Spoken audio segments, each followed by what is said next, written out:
ఏడాది విరాళాలు 60 లక్షల. మాకే 3 కోట్లు వచ్చాయి. టీడీపీది గోబెల్స్ ప్రచారం. ఎవరి చరిత్రేమిటో ప్రజలకు తెలుసు. రాజకీయం టీడీపీ జాగీరు కాదు. బహిరంగ చర్చకు ready. Any time, any centre. టీడీపీకి జేపీ విసిరిన సవాల్. డాక్టర్ జయప్రకాష్ నారాయణ స్టూడియోలో ఉన్నారు. ఆయన వైద్య వృత్తి వదిలిపెట్టి ప్రజాసేవ చేయడం కోసం అని చెప్పి సివిల్ సర్వీసెస్ లోకి వచ్చి ఐఏఎస్ అధికారి. ఆయన ఐఏఎస్ అధికారిగా ఉన్నంత కాలం పని చేసిన ప్రతి చోట ముక్కుసూటి నిజాయితీ గల అధికారి అని పేరు తెచ్చుకొని ఆ తర్వాత ఒక స్వచ్ఛంద సంస్థ ప్రారంభించి రాజకీయాల్లోకి వచ్చిన తర్వాత అది 2009 ఎన్నికల అనంతరం నుంచి తీవ్రమైన విమర్శలు అందున తెలుగుదేశం పార్టీ నుంచి వస్తున్నాయి. జయప్రకాష్ చెప్పండి, ఏం జరుగుతున్నది? ఇప్పుడు ఒక ఉద్యమం విజయవంతం అవుతుందా లేదో తెలుసుకోవాలని చెప్పంటే ఆ ఉద్యమ రీతిని గమనించాలి. మొదట ఎవరు పట్టించుకోరు, తర్వాత వేళకోవడం చేస్తారు. పెద్ద బోడీ వీళ్ళు హీరోలండి, దేశాన్ని ఉద్ధరిస్తారు వీళ్ళంతాను, పెద్ద మేమందరం చేయలేము, వీడు ఒక్కడు చేస్తాడు అని చెప్పని వస్తుంది. తర్వాత తీవ్రమైన ప్రతిఘటన వస్తుంది. ఎప్పుడైతే ప్రత్యర్థులకు భయం మొదలవుతుందో, వీళ్ల వల్ల ప్రమాదం ముంచుకొస్తోంది, మన పునాదులు కదిలిపోతున్నాయని భయం వస్తుందో, అప్పుడు ప్రతిఘటన, చాలా ద్వేషము ప్రతిఘటన వస్తాయి. ఆ తర్వాతకి తప్పదే, మనం ఏం చేయలేం అని చెప్పని యాక్సెప్టెన్స్ వస్తుంది. చివరికి మనస్ఫూర్తిగా అంగీకారం వస్తుంది. అంటే 3వ దశలో ఉంది ఇప్పుడు లోక్సత్తా.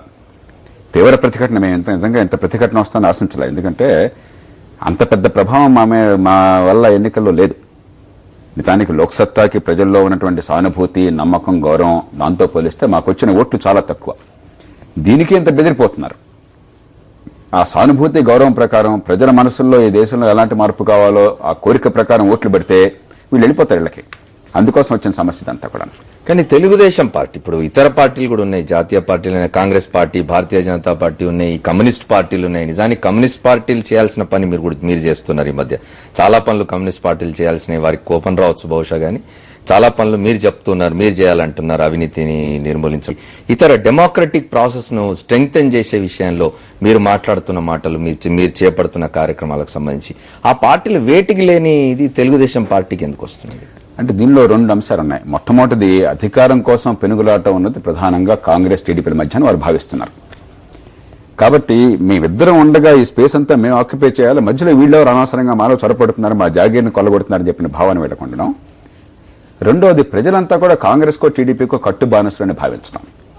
కాబట్టి వీళ్ళు ప్రజల్ని సమస్యల రీత్యా, ఆ పార్టీ ఎజెండా రీత్యా ఆలోచించట్లే. అసలు ఒక పార్టీకి ఒక ఎజెండా ఉండాలి, ఈ సమాజానికి మనం ఎలాంటి సమాజాన్ని ఊహిస్తున్నాం అని చెప్పినది మనకు ఒక లక్ష్యం ఉండాలి, ఒక దార్శనికత ఉండాలి, దానికోసం ప్రజలను సమీకృతం చేయాలి. పార్టీ కేవలం ప్రజలకు వేదిక, ఇవన్నీ పోయినాయి. పార్టీ ఒక వ్యాపార సంస్థ, రాజకీయం అని చెప్పిన వ్యాపారం చేసే అవకాశం, అదొక లేబుల్ అధికారం పొందడానికి. ఇవాళ ఈ పార్టీలో ఉండొచ్చు, రేపు ఇంకో పార్టీలో ఉండొచ్చు.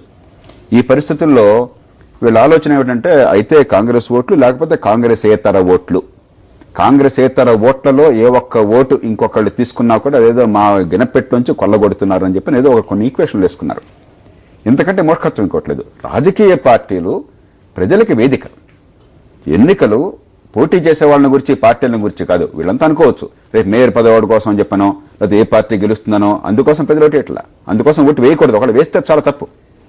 మన జీవితాలు ఏమవుతాయి, మన భవిష్యత్తు ఏమవుతుంది, మన పన్ను డబ్బులు ఏమవుతాయి, మనకి ఎలాంటి సమాజం వస్తుంది, ఎలాంటి విధానాలు మనకు కావాలి, మనకు విద్య, ఆరోగ్యం అందడం ఎట్లా, మనకు జీవితంలో ఎదగడం ఎట్లా, ఇది గురించి ప్రజలు ఆలోచించాలి. దాని గురించి రాజకీయ పార్టీలు పోరాటం చేయాలి తప్ప ఇది ఎంతసేపటికి ఏదో వన్డే క్రికెట్ మ్యాచ్ లాగానో, లేకపోతే 2 తోడేళ్ల మధ్య పోరాటం లాగానో, మేకపిల్లని తినడం కోసం అని చెప్పని మధ్యలో ఇంకో తోడేలు వస్తుందేమో. తోడేలు కాదు ఇది.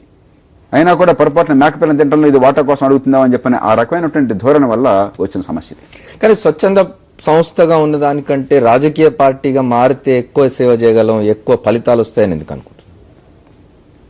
2 అవసరమే. మేము లోక్సత్తా పార్టీని స్వచ్ఛంద సంస్థలు ఎలా నడిపామో ఇప్పుడు అలాగే నడుపుతున్నాం.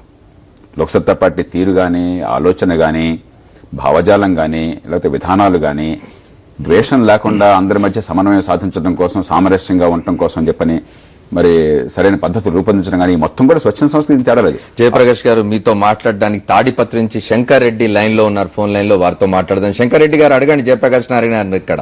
నమస్తే సార్, అమర్నాథ్ గారు. నమస్తే, చెప్పండి. సార్ జయపి గారు నమస్తే సార్. నమస్కారం శంకర్ గారు, చెప్పండి. సార్ నేను ఒక టీచర్ని. చెప్పండి సార్, మనం బాగా ఫాలో అవుతున్నాను. 5 years నుంచి. ఉమ్. సార్ అసలు రాజకీయ పార్టీలకు నిధులు వస్తాయనే విషయం మీరు ఎప్పుడైనా కానీ ఈ లోక్సత్తా ద్వారా తెలిసింది సార్ మాకి. మేము ఏజ్లో కానీ ఉమ్. రాజకీయ పార్టీలకు ఏ విధంగా నిధులు వస్తాయి, ఎట్లా డబ్బులు వీళ్ళు ఖర్చు పెట్టగలుగుతున్నారు, ఇంత లెక్కలు అనే విషయాన్ని మేము మీ ద్వారానే తెలుసుకున్నాము. కానీ మీ మీదే బురదల్లే కొన్ని పార్టీలు సమావేశమైనాయి. దీని మీద మీరు మాకు ఒక ఆర్టికల్ రూపంలో గానీ, ఒక బహిరంగ లేఖ గానీ మీరు దీన్ని ఈ ప్రథమ స్థాయిలోనే చూసే విధంగా మీరు ఏదైనా చర్య తీసుకుంటారు? మంచి ప్రశ్న శంకర్ గారు. ఇప్పుడు నా దగ్గర కాంగ్రెస్ పార్టీ, టీడీపీ 2007, 2008లో 2008, 2009 ఇంకా వాళ్ళు ఇచ్చినట్లేరు. ఎందుకంటే పాపం చాలా లెక్కలేసుకోవాలి కదా. మాకు గొడవల్లో మేము ఇప్పుడే పంపించాం ఎన్నికల సంఘానికి. ఎన్నికల సంఘానికి సమర్పించిన వివరాలన్నీ నా దగ్గర ఉన్నాయి. లోక్సత్తా పార్టీ 2008, 2009లో పంపించిన వివరాలు ఉన్నాయి లేటెస్ట్. ఒక్కసారి అంకెలు చూస్తే మనకు అర్థమవుతుంది.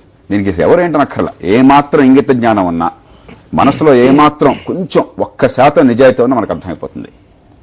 కాంగ్రెస్ పార్టీ 2007, 2008 సంవత్సరంలో దేశంలో అధికారంలో ఉండి, రాష్ట్రంలో అధికారంలో ఉండి, దేశం మొత్తంలో వారికి వచ్చిన విరాళాలు వారు చూపెట్టింది 7,89,00,000 రూపాయలు.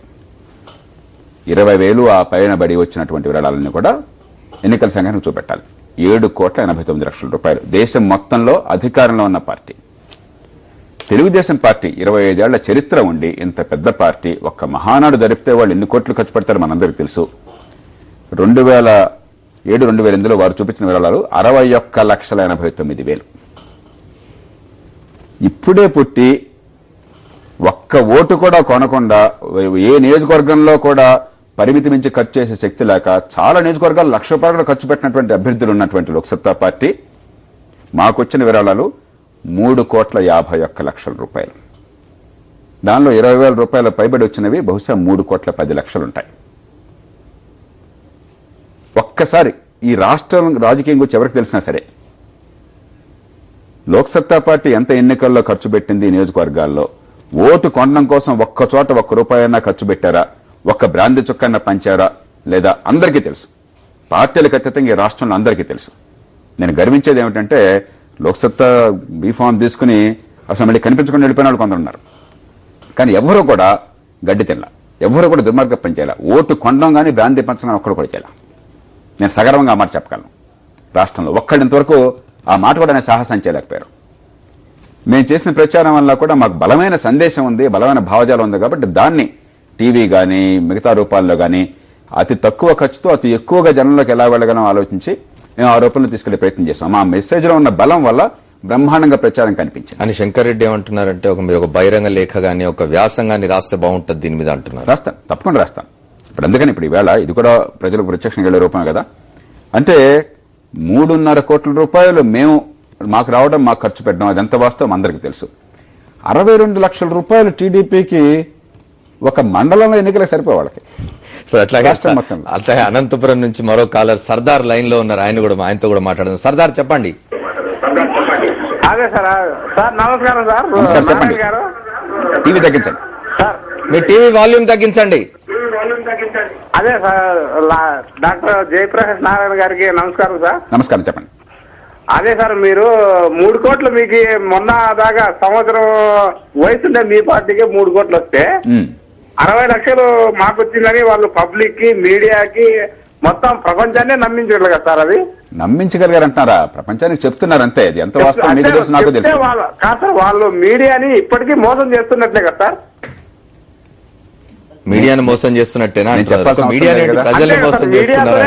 ఎత్తుకొని వచ్చేది మొత్తం ప్రతి ఒక్కటి వాళ్ళు అది గోగుల ప్రచారం ఏమంటారు, అది ఇట్లా ప్రచారం చేసుకుంటూ వస్తున్నారు కదా వాళ్ళు.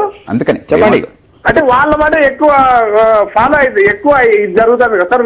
మీది ఎక్కువ తక్కువ జరుగుతుంది కదా. మీరు నిజాయితీగా నిజం చెప్పి కూడా జరగలేదు కదా. వాళ్ళు అబద్ధాలు చెప్పే వాళ్ళదే బాగా జరుగుతుంది కదా. సరే, సర్దార్ చెప్తున్నది ఏంటంటే, వాళ్ళు అబద్ధాలు చెప్పినా కూడా నమ్ముతున్నారు అందరూ. మీరు నిజాలు చెప్తున్నా, నిజాయితీగా ఉన్నా కూడా నమ్మడం లేదా? ప్రజల్ని మనం తక్కువ అంచనా వేయకూడదండి. ప్రజల